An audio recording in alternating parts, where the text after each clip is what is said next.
You want the right answer or the politically correct answer? We the one that got the power when it's time to make a change. One time for the underdog, yeah. One time for the underdog, yeah. One time for the underdog, yeah. One time for the underdog.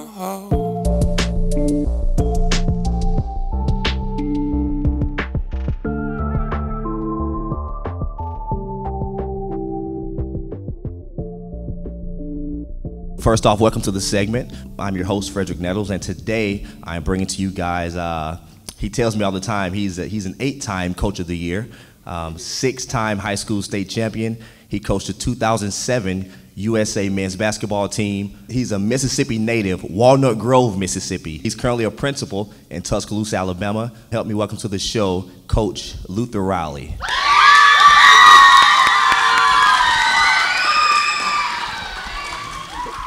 Thank you, boys and girls club members. Thank you, Fred, for having me. Yes, sir. Coach, listen, man. Just want to get right into it. First of all, I appreciate you for making the trip down here to Oxford, Mississippi, to the Boys and Girls Club of North Mississippi for this project for episode two of this series, funded by the William and Leanne Fry Foundation. So again, thank you for taking the trip down. Well, first of all, I want to say thank you, Fred, for inviting me. And anytime I have an opportunity to not only visit with you, but speak to some young people, that is right up my alley. And secondly, I want to say thank you to your sponsors and things like that, the CEO of this club and the prestigious people we got here today. I am all about meeting people, and certainly I found out I have a cousin that's here today. So certainly I really enjoy it. Yes, sir. Well, let's kind of dive right into it. First off, I want to ask, you being a 6-time state champion, one of the youngest coach to win that many titles in a span of 10 seasons in Mississippi sports history. Also 8-time coach, 8-time high school coach of the year. What led you into getting into coaching? Well, first of all, my whole life has been about service, and certainly when you talk about service, you're talking about reaching back or pulling forward or whatever, young people your age or what have you. So with that mindset going into college or high school, and even when I was in the club days, I always sought to give back in some way, some form of fashion. But let me say this, starting off, I was a good student, so I've always believed in doing my classwork. I was straight A's throughout my entire career. I was in the top 2 in my high school graduating class. I went to college on an academic and athletic scholarship. I came from, I was, I guess, economically disadvantaged, if you will, but that was not an excuse for success and what I measured success to be. I've done a lot at my age because of the passion, my energy, my enthusiasm, and my big picture mindset. And I was from Walnut Grove, Mississippi, but that was where I was from, but that wasn't where I was going, So my mindset, as I often rode to Carthage to go to town, if you will, it's 8 miles over, I looked out the back window, and I'm writing a book right now called The Back Window Mindset. So I actually envisioned and pictured things on how I wanted to become. And if I told these little students out here that I spent 2 weeks in Michael Jordan's house, they probably wouldn't believe it. But a guy from Walnut Grove, Mississippi, coached the USA basketball team. A guy from Walnut Grove, Mississippi, is working on his doctorate degree right now, writing a dissertation. A guy from Walnut Grove, Mississippi, in 11 seasons, 10 seasons, played for 9 championships and won 6.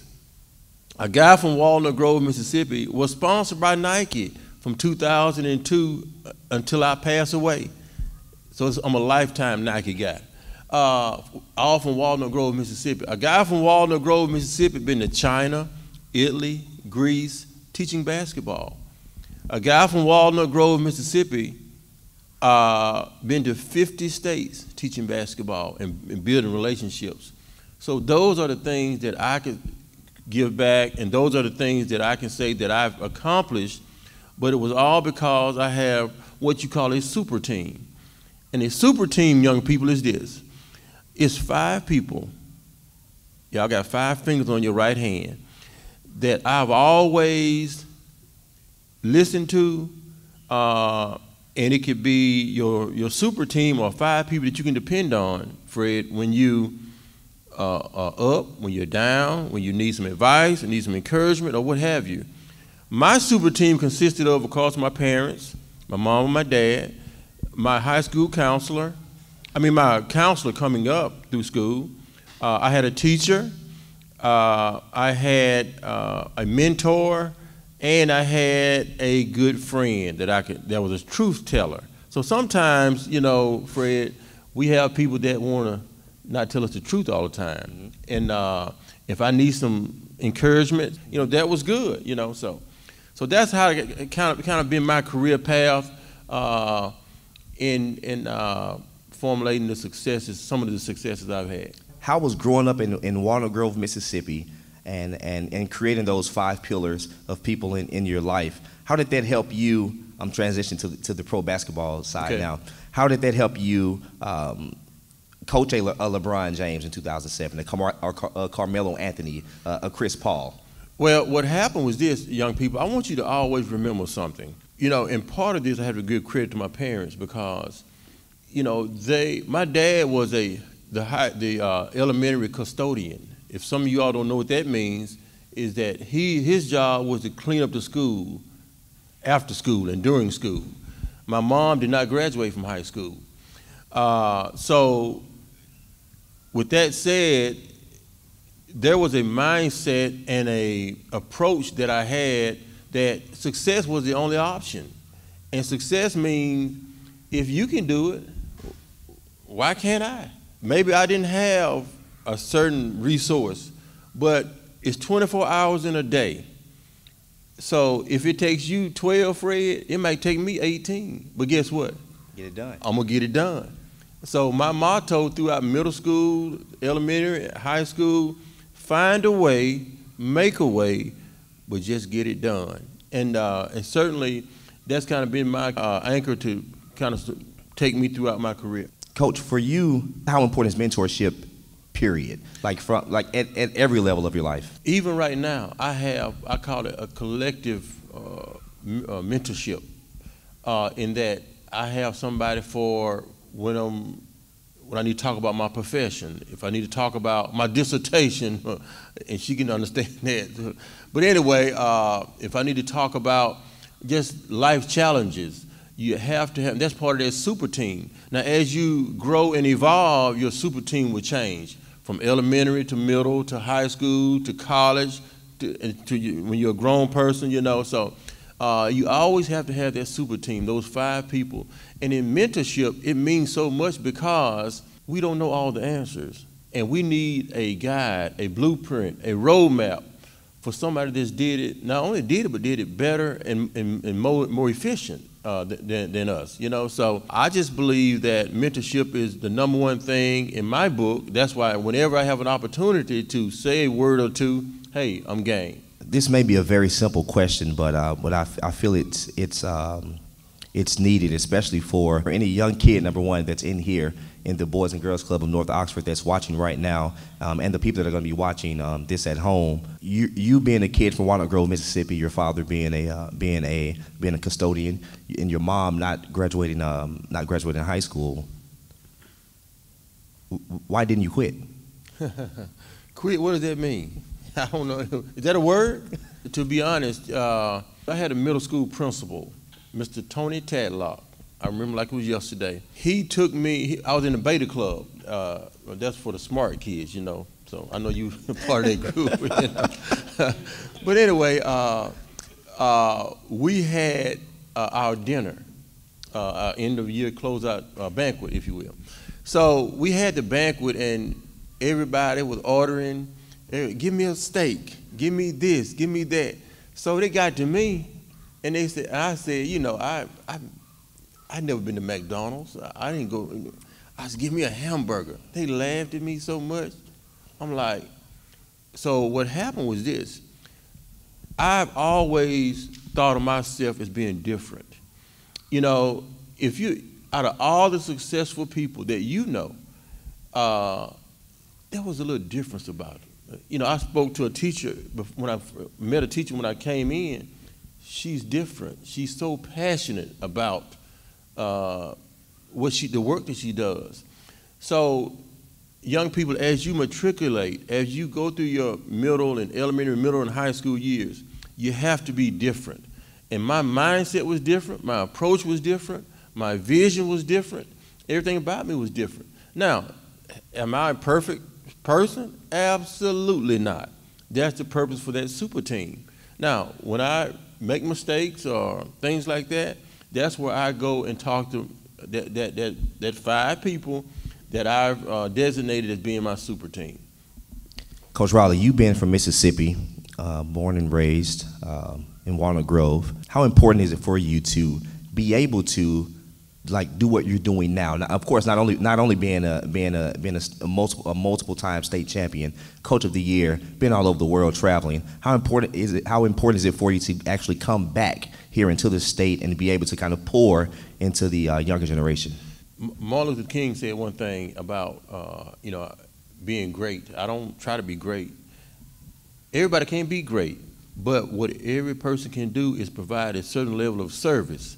And that's what I'm all about. I'm about service. And now, would I like to do more? Of course. But of course, I have to work a job and things like that. But, and getting back to your question earlier, you know, I get off on a rant. One of my teachers said I'm an undiagnosed ADHD, so I'll be all over the place. But anyway, but when I coached LeBron and Mo and all those guys, you know, they were just guys to me. I mean, they just got given God-given abilities. You know, what's different than a genius versus a guy who's blessed with athleticism? I mean, it's no different to me. So, but the thing about it, he respected me because I knew my stuff. I mean, I knew what I was talking about. I can go on and on and on and talking about myself with regard to some of the things that I've done with basketball, but I just want the young people to understand that you can do anything you want to do. I'm talking about anything, absolutely anything. And you don't have to have a leg up or a bunch of resources. It helps. But I have that no-quit attitude, and that's just the way I've always been. You know, being from Walnut Grove, okay, I couldn't help where I was born and raised, but I can promise you I can control where I'm going. You got what I'm saying? So in being different, going with the crowd and doing things that the masses are doing, that's not a good thing. So you have to be different. You have to do something that's different. In order to be successful, you have to be different. Look at this. You're different. You know, did you know you were different, Fred? Well, if you're watching right now, he just turned the questioning to me. But no, exactly. But yes, yeah. Honestly, I probably knew I was different. I maybe 9th or 10th grade, and it was little things like I would get picked at for wearing my pants around my waist, tucking my shirt in, knowing and learning how to like tie a necktie, a bow tie, and things of that nature. Little things like that was kind of it was when I kind of realized I was different, number one, but also I didn't really know I was different. The other people were making me feel different. And which kind of caused me to I thought this was like a natural thing, especially me being I grew up. I'm one of 14 kids. I'm adopted, first generation college graduate. On my adopted side, I grew up with 4 older sisters. Oh, so okay. yeah, I'm the youngest boy, 4 older sisters. And although I knew both sides of my family, but I think that also played a role in just in my navigating just throughout the common sense world. Yeah. Men knowing how to treat women, knowing how to, definitely knowing how to treat women, knowing how to respect your elders, holding open the door, taking out the trash, things around the house, being very domesticated, knowing how to wash dishes, fold clothes, things like that. And so, and that was around the time where, to me, I wasn't different. That was just how I was raised. Like even now, people kind of ask me about being adopted and things of that nature, and I don't know. My mindset is, I've been adopted since I was 6 months old. In my mind, it wasn't like this wasn't this huge thing, and so in my mind, technically, I've never been different. It's just like it was like to others. I was classified as this different person. So yeah. You are different. Good. Well, Coach, listen. Last question before I let you get out of here. And we're gonna get to the coaching side, the basketball side of things. Okay. Who do you have winning? You know what? Oh, a couple things. One, give me your 2022 NBA MVP, and also give me your 2022 NBA champion for this season. MVP and champion? Oh, yeah. MVP. You want the right answer or the politically correct answer? Probably the NBA champion would probably be Milwaukee Bucks, not Golden State. Probably the MVP would be probably LeBron James, because he's gonna surpass all the records. It's all about numbers. Oh yeah, I'm going to disagree. The last one was a politically correct answer. I'm going to disagree with the last one. Okay, you had me with the Bucks. The Bucks, they're stable. They're a stable team, very consistent. So yeah. I can agree with you with that one. But the MVP, maybe Jokic or Joel Embiid.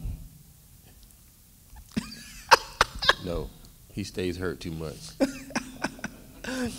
Well, listen, Coach. Before I let you go, man, Coach, do you have any just any words of inspiration for any young aspiring coach that may be, or any young aspiring professional that's looking to make their way? Well, it's not about, and they call me Coach. I got a book coming out. They call me Coach, but that's the name they gave me. But I just like dealing with. I love the game and deal with young people. But my encouragement would be, whatever your goals and dreams are, whatever they are, it doesn't matter. Dream. You have to dream. You got to see it. And whomever is responsible for exposing these kids to this type of atmosphere, things and what's out there, we got film producers and things like yourself. And once they see it, they can probably be it. And I tell myself all the time, my dad thought I was going to be a doctor. But in my little small town, the only thing I saw was a basketball coach. So, hey, I want to be like him. So if you can expose students to more professions and things like that, I know we got a Marine in here. We got a philanthropist. The philanthropist. Mm-hmm. What's my word I'm trying to say? Philanthropist. Yes, sir. There you go. You the smart one. Okay. We got teachers in here. We got all kinds of producers in here. We got the whole 9 yards. But if young people can see it and they develop their super team, I think they can achieve anything they want to become. Now, it's going to take a lot of work now. It's got to be different. You got to be different. Now, I'm going to say this, and they're not going to believe this, and you probably won't either. I did not go to the movies, until 1 month before I graduated. I'm going to repeat that. I did not go to the movies. I'm talking about, now I would play basketball. I was the most popular. I got straight A's. Oh man, I was clean cut, handsome. Y'all see my face? Y'all see I'm handsome? But anyway, I did not go. My parents didn't play. Didn't talk on the telephone. Only thing I did was work. Now, when school got out, I have to, of course, help after school to clean up the school, do my homework, eat supper, take a bath, go to bed. Same thing every day. That was different. So if you want to be the doctor, the lawyer, the teacher, the whatever you want to be, you have to be different. The film producers, the The directors. The directors. The hair and makeup. Yeah, hair and makeup. Yes. Shout out. Yes. You have to be different. And I love TikTok too. And I'm gonna do a TikTok before I leave. But you cannot let that be your thing you spend most of your time on. You have to read. That'll be my thing. Read. READ. Something every day. I spoke to some elementary students on Dr. Seuss Day a couple of weeks ago. You have to read. And it's so funny. I said, yeah, I need y'all to pinky promise. Everybody gonna read. So I went all the way around the room. They pinky promise 7 days a week, at least 45 minutes a day. This one little kid said, Mr. Riley, on the weekends too? I said, yeah. But what about cartoons? I said, I don't need but 45 minutes. Okay, and tried to give me his pointer instead of his pinky. And tried to trick me, you know, but he decided to go ahead and read. But I would say that. Make sure you guys read. Yep. Well, Coach Riley, on behalf of the Boys and Girls Club of North Mississippi, myself, and the William N. and Leanne Fry Foundation, want to thank you for traveling down here to Oxford, Mississippi, and being on this episode of the Segment Live. Thank you, my friend Freddie Nettles. Oh my goodness. Thank you. We the one that got the power when it's time to make a change. One time for the underdog.